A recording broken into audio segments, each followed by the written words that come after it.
কৃষ্ণচূড়ার রাঙা মঞ্জুরি কর্ণে আমি ভুবন ভুলাতে আসি গন্ধে ও বর্ণে। কবি কাজী নজরুল ইসলামের এই মনোমুগ্ধকর গানে আমরা উপলব্ধি করি কৃষ্ণচূড়ার সৌন্দর্য। কবির এই লেখনীর মতোই লাল রঙের কৃষ্ণচূড়ার গন্ধে ও বর্ণে অপূর্ব সাজে সেজেছে ইসলামী বিশ্ববিদ্যালয় ক্যাম্পাস।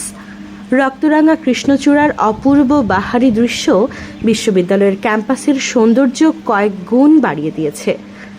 আকাশে জ্বলন্ত কাঠফাটা রোদ্দুর ও তপ্ত বাতাসে প্রকৃতি যখন প্রখর রৌদ্রে পুড়ছে, জনজীবনে নেমে এসেছে তীব্র হাহাকার, ঠিক তখনই কৃষ্ণচূড়ার এমন সৌন্দর্য মনকে কিছু সময়ের জন্য হলেও করে তোলে প্রশান্ত। যেন লাল রঙে কৃষ্ণচূড়ার পসরা সাজিয়ে বসে আছে পুরো ক্যাম্পাস। এমন তীব্র গরমেও যে কারো চোখে এনে দেয় শিল্পের দোতনা। যেন রক্তিম আভার এক স্বর্গপুরী ইসলামী বিশ্ববিদ্যালয় ক্যাম্পাস। 175 একরের সবুজের বুকে উকি দিয়েছে রক্তিম লাল আভা। চারিদিকে ফুটেছে চোখ জুড়ানো রং মশাল, ডানা মিলেছে রক্তলাল কৃষ্ণচূড়া। গ্রীষ্মের খরতাপে শরীর মন যখন ক্লান্ত, তখন ক্লান্ত শ্রান্ত মনকে হঠাৎ বৃষ্টির মতো জুড়িয়ে দেওয়ার ক্ষমতা রাখে একটি মাত্র গুচ্ছ ফুলের বৃক্ষ কৃষ্ণচূড়া।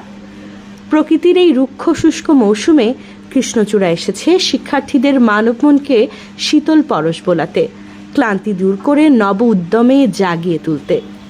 প্রশাসন ভবন, টিএসসিসির মূল ফটক, স্মৃতিসৌধ এলাকা, রবীন্দ্র নজরুল কলা ভবন এলাকা, খালেদা জিয়া হল, বঙ্গমাতা শেখ ফজিলাতুন্নেসা মুজিব হল, জাতির পিতা বঙ্গবন্ধু শেখ মুজিবুর রহমান হল সহ ক্যাম্পাসের বিভিন্ন স্থানে অনন্য এক সৌন্দর্যের প্রতীক হয়ে দাঁড়িয়ে আছে কৃষ্ণচূড়া।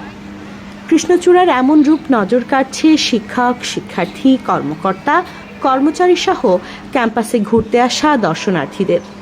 ক্লান্ত দুপুরে এসব গাছের নিচে বসেই আড্ডায় স্বস্তি ফেরানোর চেষ্টা করেন শিক্ষার্থীরা।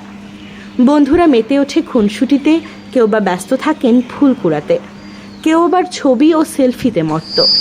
দেখা মেলে পাখিদের আনাগোনা ও খুনসুটিও। প্রেমিক তার প্রিয় মানুষটির খোপায় কৃষ্ণচূড়া গুজে দিতে ভুল করেন না। ইসলামী বিশ্ববিদ্যালয় প্রতিনিধি আনিসুর রহমানের তথ্যচিত্রে নিশাত আঞ্জুম, এডুকেশন টাইমস।